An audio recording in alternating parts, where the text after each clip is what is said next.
Hi guys, আসসালামু আলাইকুম। যারা দ্রুত ওজন কমাতে চাচ্ছেন আজকের জন্য তাদের রেসিপি কিনোয়া। কিনোয়া হলো একটি অত্যন্ত পুষ্টিকর গ্লুটেন মুক্ত সিউডো সিরিয়াল যা দক্ষিণ আমেরিকা থেকে এসেছে, যা বর্তমানে বিশ্বজুড়ে স্বাস্থ্য সচেতন মানুষের কাছে ভাতের একটি চমৎকার বিকল্প হিসেবে জনপ্রিয়। বাংলায় একে অনেকে কাউন চাল বা কিনোয়া চাল বলে। এই কিনোয়া চালের নিজস্ব স্বাদ খুব হালকা, তাই এটি যে কোনো খাবারের সাথেই খাওয়া যায়। আজ আমি এই কিনোয়া সালাদের সাথে পরিবেশন করে দেখাবো। আশা করছি ভালো লাগবে। তাহলে চলুন রান্নাটা শুরু করি। প্রথমেই নিয়ে নিব 1 কাপ কিনোয়া। এটি প্রি ওয়াশ ছিল, তাই আর ওয়াশ করিনি। আপনাদের কিনোয়া যদি প্রি ওয়াশ না থাকে তাহলে একটি বড় ছাঁকনিতে নিয়ে ধুয়ে নেবেন, যাতে এর তিতা ভাবটা চলে যায়। আদারওয়াইজ এর স্মেলটা কিছুটা তীক্ষ্ণ থাকে, তাই অনেকে এটা পছন্দ করেন না। এবার 1 কাপ কিনোয়ার জন্য 2 কাপ পানি ইউজ করব। এখানে আপনি ভেজিটেবল স্টকও ইউজ করতে পারেন। সাথে দিয়ে দেব স্বাদ অনুযায়ী লবণ ও একটি তেজপাতা এবং একটি দারুচিনির স্টিক। এবার চুলার হিটটা মিডিয়ামে রেখে রান্না করব 15 থেকে 20 মিনিট, যতক্ষণ না পর্যন্ত পানি শুকিয়ে আসে। পানি শুকিয়ে আসলে চুলাটা বন্ধ করে দিব এবং চুলার উপরে আরও 5 মিনিট রেখে দিব। যদি ভিডিওটি ভালো লাগে তবে অবশ্যই সাবস্ক্রাইব করে পাশেই থাকবেন এবং বেল বাটনে প্রেস করে অল অপশনটি সিলেক্ট করে রাখবেন। তাহলে আমার দেয়া নতুন ভিডিওর নোটিফিকেশনগুলো আপনারা অতি সহজেই পেয়ে যাবেন। তাছাড়া লাইক, কমেন্ট, শেয়ার তো করবেনই, কারণ আপনাদের সাপোর্ট আমাকে অনেকখানি এগিয়ে নিয়ে যাচ্ছে। আলহামদুলিল্লাহ। এরপর একটি কাঁটা চামচ বা স্পুনের সাহায্যে নেড়ে চেড়ে দিব।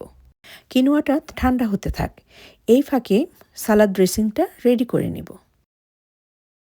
সেজন্য একটা বাটিতে নিয়ে নিব একটা লেবুর সম্পূর্ণ রস। দিয়ে দিলাম রসুন কুচি, আদা কুচি, যা আমি 1 টিস্পুন করে নিয়েছি। দিয়ে দিলাম 1 table spoon soya sauce. Maple syrup দিয়ে দিলাম স্বাদ অনুযায়ী। যদি ম্যাপল সিরাপ না থাকে তাহলে এখানে আপনি মধুই ইউজ করতে পারেন। সিসিমি অয়েল এবং অলিভ অয়েল দুটাই আমি 1 টেবিল স্পুন করে দিয়েছি। এবার স্বাদ মতো লবণ দিয়ে সব কিছু খুব সুন্দরভাবে মিক্সড করে নেব। মিক্সড করা হয়ে গেলে এবার এটা সাইডে রেখে দেব। এবার নিয়ে নিব একটি মিক্সিং বোল। এবার এই বোলে দিয়ে দিব কিনোয়া, যা আমি আগেই রান্না করে রেখেছিলাম। এবার এতে দিয়ে দিব পছন্দ মতো সবজি। আমি দিয়েছি ছোট করে কাটা বেল পেপার, কিউব করে কাটা লাল পেঁয়াজ। এই লাল পেঁয়াজটা খুবই উপকারী স্বাস্থ্যের জন্য।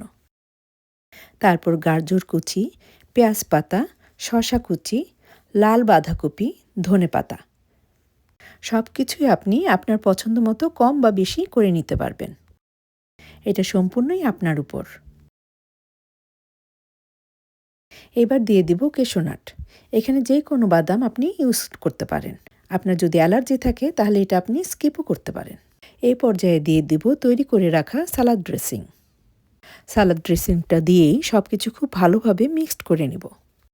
এই সালাদ ড্রেসিংটা বেশি করে বানিয়ে ফ্রিজে রেখে দিতে পারেন অ্যাটলিস্ট 3 দিনের জন্য, এবং আপনি আপনার পছন্দ অনুযায়ী কম বা বেশি ইউজ করতে পারেন।